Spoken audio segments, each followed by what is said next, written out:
Hello, everyone, and welcome back to another insightful episode of MedSynapse podcast series.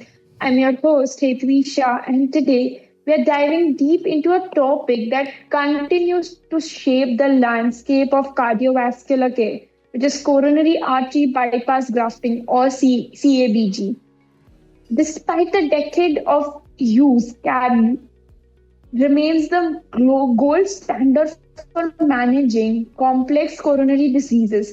But the way we approach it is evolving rapidly with new technologies, surgical techniques, and hybrid strategies. And to guide us through this fascinating area, I am delighted to join by Dr. Sivaraj Pillai Govindasamy, a consultant cardiac and endovascular surgeon at the National Heart Center in Singapore and the Singh Health Duke NUS Vascular Center.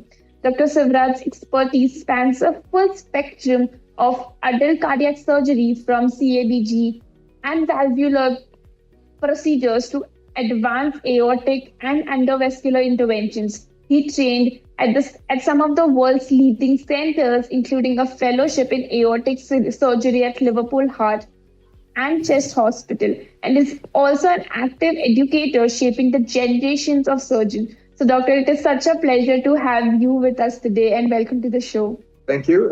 Thank you for the very kind introduction. It's a pleasure talking to you today, Doctor. So now, Dr. Let's just start with your journey. Could you share how you came into the field of cardiac and endovascular surgery, and what aspects of CABG have kept your clinical and research interests alive over the years? I graduated from University of Glasgow in 2008, and as you mentioned, I did a fellowship in Liverpool later on. But most of my training was done at National Heart Center Singapore, which I completed in 2018. And during my practice, I was exposed to a lot of cardiac surgery and endovascular procedures, which I was trained by my mentors. I went on to do further training in the UK. And I have to say, over the years, CABG is one of my favorite operations to perform. It's technically challenging, while every patient's anatomy is so unique. It's a fascinating consistency to make the craft so rewarding. Nothing gives me great joy than see the patients recover, be asymptomatic without the angina that worries them. And sometimes years later, I meet them on the street, showing me their chest scars and saying they have recovered and they have gone back to doing all the things they love after surgery. Yeah, I think that's such an inspiring story, Doctor. And it's so fascinating to see how a surgeon's journey actually often parallels the evolution of, the specialty itself, as you mentioned. CABG has long been the gold standard for multi-vessel disease. So with advances in, imaging, surgical planning, now often integrates pre-operative tools like coronary CTA and physiological assessments like FFR. So how do you see these evolutions changing the way we actually plan the surgeries today? I feel the progress of medical science, especially in the cardiopulmonary bypass, has transformed what is possible. From the earlier standards of left internal mammary artery to the main artery of the heart, the LAD, we advanced to using other forms of conduits like the radial artery and also the right internal mammary artery. We are getting more durable revascularization. That means the grafts stay patent, and we are also getting scope into hybrid where CABG is combined with PCI stenting strategies. And also the scars are getting smaller. We're using endoscopic harvesting for both the saphenous and the radial arteries. And the problem that we face today is actually the disease process that we face today is getting increasingly complex because we have sedentary lifestyles. We have, at times, because of the fast pace of life, poor dietary habits, because now everything is in the fingertips. You get a Deliveroo, Grab, and what have you not. And the rising prevalence of diabetes and obesity. Coronary artery disease has become more diffuse and technically demanding to treat. So, like things you mentioned, CT coronary angiography actually involves an invaluable roadmap. That means before we get to the table, before we even put a knife onto the patient, we already know what is graftable, what is not graftable. And newer techniques, which the coronary angiography, the fractional flow reserve, in short FFR, also gives us a bit of clues to our decision making. Which vessels to graft, which are significant, which are going to make a difference, and also this prevents us from wasting time on vessels that will not make such a difference because they were not significantly stenosed to start with. And so we are refining the surgical planning from just operating to thinking a lot about the operation before even get to the operating stage, so that we can deliver durable, long-term and meaningful outcomes for the patients. Correct. And I think also better imaging and functional assessment seem to be like adding precision to the diagnosis and treatment as well, I would say.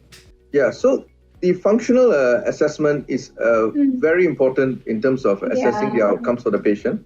A lot of times we have diffuse disease, which means the functional test that we order sometimes can be positive when in the absence of symptoms.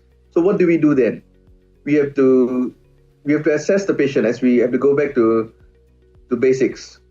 Is the patient symptomatic? If the patient can run for 45 minutes, 5 kilometers after CABG, chances are they are not significant to start with.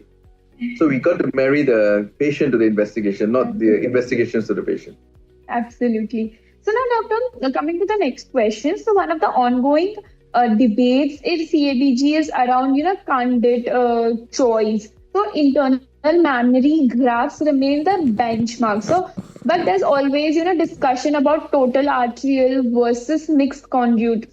So based on the latest outcomes data and your own surgical experience, where do you stand on this debate? So CABG is a very big operation, and we have to get it right from the first go. My default strategy is always, as all centers, if not all centers, is to use the left internal mammary artery to the LAD. I also like to use the radial artery, which to the circumflex territory. It gives you the best results. In recent times, the research in using the radial artery has been quite extensive. And beyond this, I do use the saphenous vein grafts, which do not have as high patency rate as the left internal mammary artery and the radial artery, but they do serve as a good conduit. And the biggest problem with saphenous grafts are long-term patency as well as wound problems.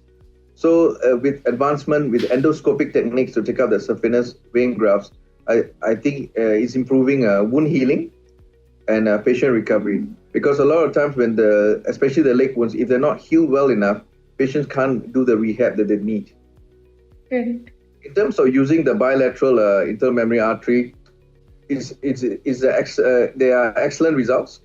But however, it carries a deep sternal wound infection risk, especially in diabetic and obese patients. Whilst keratinizing reduces the risk, it does not completely eliminate it. My approach always definitely using the left internal mammary artery and radial artery, but reserve the bilateral internal mammary artery for younger, at times low risk sternums, and also in terms of saphenous graft harvesting, have to be meticulous in terms of handling to optimize outcomes. The discussion of endoscopic versus open vein harvesting itself is an evolving topic because you are balancing patency, wound morbidity, and long-term results. This is my approach. Yeah, I think that's such a valuable perspective and approach that you shared with us today. So now, Doctor, now parallel to CABG, advances in endovascular interventions, particularly drug-eluting stents and the emergence of hybrid revascularization strategies are reshaping the landscape. So in your practice, how are these influencing decision-making when choosing between PCI and CABG? So in our practice, for complex triple vessel disease, particularly patients with diabetes, CABG continues to be the most durable options, superior long-term incomes with fewer repeat procedures. However, hybrid strategies are important. We need to look into incorporating stenting PCI because it is an important procedure in terms of getting acute MIs from the deathbed. PCIs have done a tremendous effort. So involving hybrid strategies, lima-led with a PCI to the circumflex or the right coronary are becoming increasingly attractive, but for carefully selected patients, because you want to provide the minimally invasive recovery while preserving the well-established lima-led dividend. But ultimately, all these decisions are complex and has to be individualized.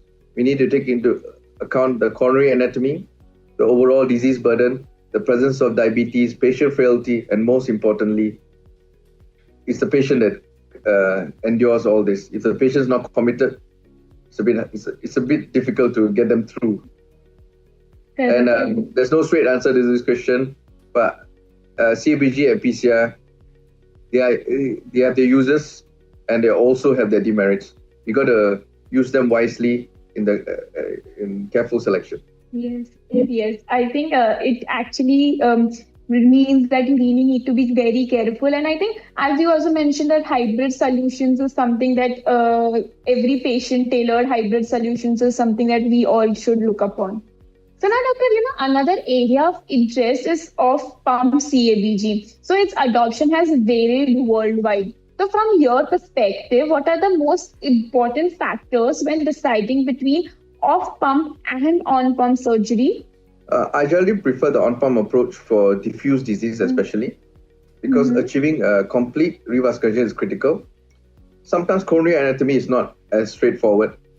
So being the pump provides stability, allows me to perform the technically demanding grafts the first time round, because the second time round the vessel intima is disrupted and you do not want to mess with the intima. It causes early occlusion.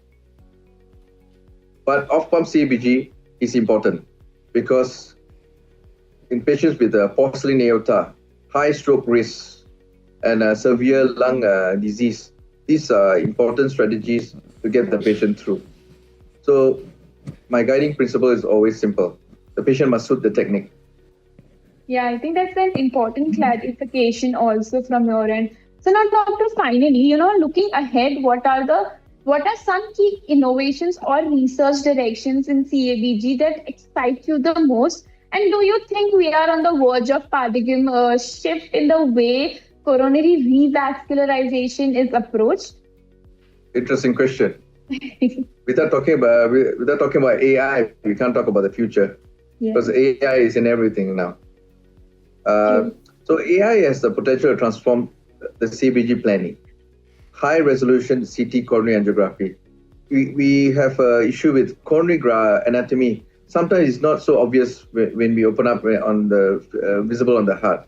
So AI driven will be more precise in terms of pre-operative mapping of the coronary anatomy and prediction of graftable targets, and even simulation of the flow dynamics as well.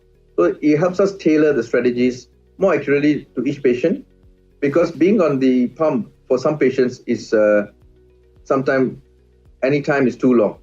So we're not wasting unnecessary time grafting vessels that are not going to make a huge difference can give better outcomes. Another thing I always wonder is the conduit, because the saphenous vein graft has always been criticized as the weak link of a CABG. Yet saphenous vein grafts remain indispensable. This has gotten every cardiac surgeon out of trouble at one time or another. But we need to improve how we manage the saphenous vein graft. So whether the new no-touch harvesting, whether endoscopic is bringing it back, or whether the preservation solution where we dip the saphenous grafts after harvesting, what reduces intimal hyperplasia and extending long-term graft patency. Another thing I dwell in is dual antiplatelet therapy. This is very common in patients who undergo PCI stenting for at least for 12 months, depending on how critical or sophisticated the stents are, sometimes even extending it up to 18 months, because they're worried about in-stent stenosis. But for CABGs, there's papers saying that if you give them dual antiplatelet therapy, 12 months post CABG is associated with long-term graft patency. But of course, it doesn't come without its risk. The post-operative bleeding risk is significant. A lot of them after Lima harvesting come back with pericardial effusions or left-sided pro-effusions after the Lima harvesting. But overall, it's a balance between graft protection and surgical safety. But what do we do? Currently, the studies 1 year, it shows good outcomes for aspirin and ticagrelor. How about clopidogrel? How about prasugrel? There's many more things we do not know, and it's of course an active area of research. Yes, I think those are some really forward-looking aspects of CABG that we would be looking forward. And as you also mentioned, AI has come a lot in healthcare also, and it's actually evolving the way we look into healthcare also. So that's exciting to hear. So, Doctor, thank you for sharing those, forward-looking insights with us today. And it's so encouraging to see actually the innovation that continues to redefine even time-tested procedures like CABG. So thank you so much for sharing that, Doctor. Thank you. And as we wrap up today's session, and let me tell you that this has been such an enlightening discussion. And your blend of clinical experience, surgical innovations, and passion for patient-centered care has really impacted, and it actually comes through the way you talk also. So thank you so much for sharing that, Doctor. Thank you. Thank you very much for your opportunity. Thank you. And I'm sure the listeners will also take away not just science, but also the evolving philosophy behind CABG today. So thank you so much once again, Doctor. And to our audience, thank you for tuning into this episode. And remember, if you're a healthcare professional who is eager to delve deeper into medical topics or have questions, do not hesitate to join us on the MedSynapse platform. MedSynapse platform is not just a resource. It's a dynamic space where you can connect with your medical peers, participate in meaningful discussions, and contribute to the ongoing evolution of healthcare. So until next time, stay tuned and keep shaping the future of medicine.